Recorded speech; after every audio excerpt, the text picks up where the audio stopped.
और साथी, मैं आप सबका अभिवादन करता हूँ। मेरे दो निवेदन हैं आपसे। एक तो मेरे घुटने में चोट है, मैं बैठ के पढ़ूंगा, इसकी अनुमति आप ताली बजा के दीजिए।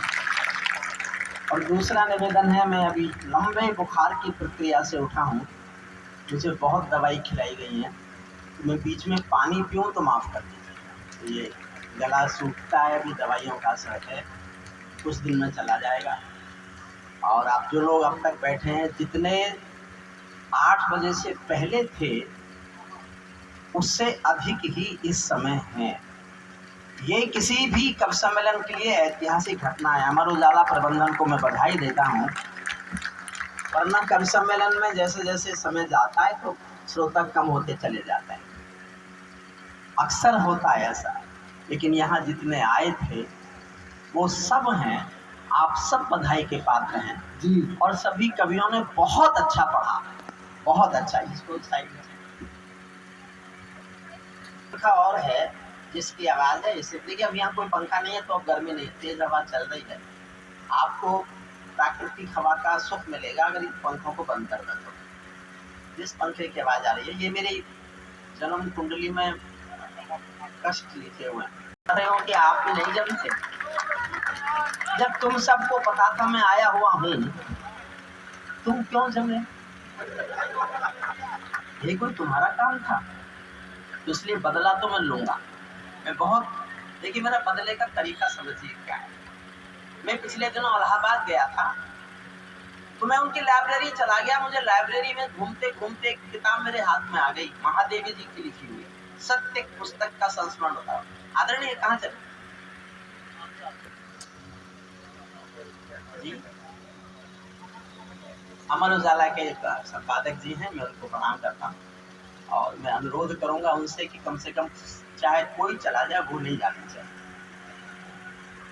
पुस्तक मुझे मिली, पुस्तक का नाम था मेरे संस्मरण निराला जी के संग। जैसे ही मैंने किताब खोली, पहला संस्मरण उसमें ये था, महादेवी ने लिखा है, मैंने नहीं लिखा है, मैं इन कवियों की तस्वीर अपने कमरे में टांगूं।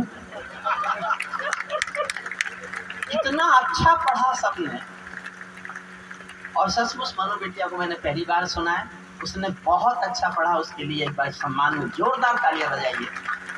और जिस कवि सम्मेलन में इतना श्रेष्ठ गीत सुनवा दिया जाए, शिखा को सुनवा दिया जाए, मोहन को सुनवा दिया जाए, तो समझ लीजिए कि ये कवि सम्मेलन की सफलता की पराकाष्ठा। आदरणीय बैठ जाइए, मैं एक आध 5, 7, 10, 15 मिनट में आपको कविता सुनाता हूँ। हम परंपरा के देश के लोग हैं, हमारी निष्ठा, हमारा समर्पण, हमारा प्रेम, हमारे सिद्धांत। 1 मिनट की कहानी सुनाता हूँ आपको, 1 मिनट की कहानी। क्या है हमारी निष्ठा, क्या है हमारे भरोसे, क्या है हमारे संकल्प। एक बाप बेटी जा रहे थे किसी रास्ते पर, उनको तेज बाढ़ का पानी मिला, दोनों डर गए। पिता ने हिम्मत करके कहा कि बेटी डरो मत, तुम मेरा हाथ पकड़ लो, हम इस बाढ़ के पानी को पार करेंगे। बेटी ने छूटते ही कहा, पापा मैं आपका हाथ नहीं पकड़ूंगी, आप मेरा हाथ पकड़ लो। समझना मैं कहना क्या चाहता हूँ। पिता ने कहा क्या फर्क पड़ता है, तुमने मेरा हाथ पकड़ा या मैंने तुम्हारा हाथ पकड़ा, फर्क समझ में आए तो तालियां उठाना। पिता ने कहा बेटी क्या फर्क पड़ता है, तुम मेरा हाथ पकड़ो या मैं तुम्हारा हाथ पकड़ूं।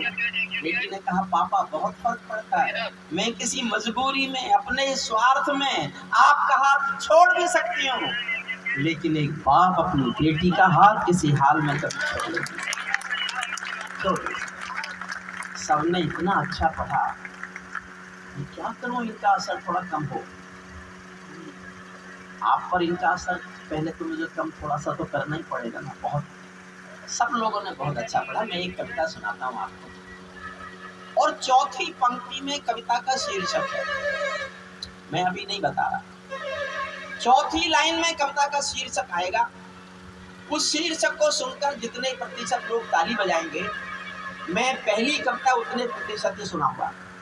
आधे लोगों ने ताली बजाई तो आधी कविता, 25% लोगों ने ताली बजाई तो 25% कविता, और एक एक व्यक्ति का हाथ उठा ताली बजाने के लिए तो मैं पूरी कविता सुनाऊंगा। ये मेरा निर्णय है, किसी भी कवि सम्मेलन में पहले मैं बोल देता हूँ। अब मैं 4 लाइन पढ़ रहा हूँ, चौथी लाइन में कविता का शीर्षक आप सुनेंगे। इसका वॉल्यूम और बढ़ सकता है क्या थोड़ा? अगर बढ़ सकता है तो आप थोड़ा कम मत करें, इसको हल्की सी को रखिएगा। हो गया, बहुत अच्छा वातावरण हो गया। चौथी लाइन पर ध्यान दीजिए। मैं थोड़ा इन कवियों से उम्र में बड़ा हूँ, बस कवि ये सब बहुत अच्छे हैं। एक में थोड़ा इनसे पढ़ा लिखा ज्यादा। अच्छा, हंसने की बात है क्या? मैं सचमुच इनसे ज्यादा पढ़ा लिखा हूँ। ये विनोद पाल है ना, मोटा, इससे मेरी डिग्री भी बोलनी नहीं आती। मैंने 30 साल पहले LLD की थी। ये कानून की आखिरी पढ़ाई है जिसके बाद दुनिया में कोई पढ़ाई नहीं है। मुझसे फोन करके बोला, भाई साहब क्या किया? मैंने कहा LLD की। तो मुझसे बोला, आप B.Ed नहीं कर सकते थे? मुझे उस दिन पता चला इसने बिहार में टॉप कर रखा है। सुनिए मन से, 4 पहली लाइन पर मैं फैसला सुनना चाहता हूँ आपका कि इस कविता को सुनेंगे कि नहीं। पैरों में अंगारे बांधे, सीने में तूफान भरे, पैरों में अंगारे बांधे, सीने में तूफान भरे, आंखों में 2 सागर भांजे, कई हिमालय शीश धरे। मैं धरती के आंसू का संतरास नहीं तो क्या गाऊं, मैं धरती के आंसू का संतरास नहीं तो क्या गाऊं, खूनी तालिबानों का इतिहास नहीं तो क्या गाऊं।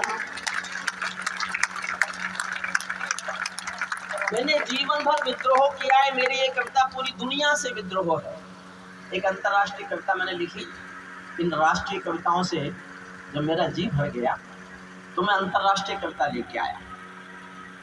सुनिए मन से, अब मैं सुनाऊंगा। आपका बहुत बहुत आभार, बहुत बहुत धन्यवाद।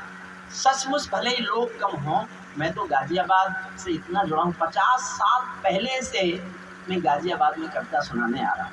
चाहे वो लोक परिषद हो, चाहे उपहास हो, चाहे और 13 अगस्त के कार्यक्रम हो। मैंने 50 साल गुजारे हैं। गाजियाबाद किसी साल नहीं आया हूँ, ऐसा शायद कभी नहीं हुआ, ऐसा कभी नहीं। तो मेरे लिए तो ये धरती मेरी माँ जैसी है। मैंने जहाँ से कविता, हरप्रसाद शास्त्री जी लाए थे मुझे उठा के कभी कहीं से, तब से मैं लगातार यहाँ आता हूँ। आप बहुत मन से सुन रहे, बहुत मन से। जितनी भी आपकी तारीफ करूँ उतनी कम है, वरना आजकल कुछ भी सुन सकते हैं, कविता कोई नहीं सुनता, कोई नहीं सुनता। हम जानते हैं कि शोर में, कोलाहल में अगर कुछ खोया है तो हमारे संस्कार खोए हैं, हमारी संस्कृति खोई है, हमारी मर्यादाएं खोई हैं, हमारी परंपराएं खोई हैं। कोशिश हो रही है कि वो लौट आए, सब लौट आए, हम फिर पहले जैसे हो जाए जैसे थे। इस कोशिश में हम लोग करना पड़ रहे हैं। पैरों, हाँ बेटा बैठिए। छोटे बच्चे, माता पिता जो इनको लेके आए, देखिए कविता भाजपा नहीं है, कविता सपा नहीं है, कविता बसपा नहीं है, कविता कांग्रेस नहीं है। कविता संस्कृति है, कविता संस्कार है, कविता परंपरा है, कविता वैदिक है, कविता सनातन है। कविता तो कविता है, और बच्चों को सिखाइए। एक अपनी नई पीढ़ी को जो अंग्रेजी सीखना चाहते हैं सीखने दीजिए। मैं भी गलती से, दुर्भाग्य से जीवन भर अंग्रेजी में फंसा रहा। अंग्रेजी में पढ़ा और अंग्रेजी में पढ़ाया 40 साल।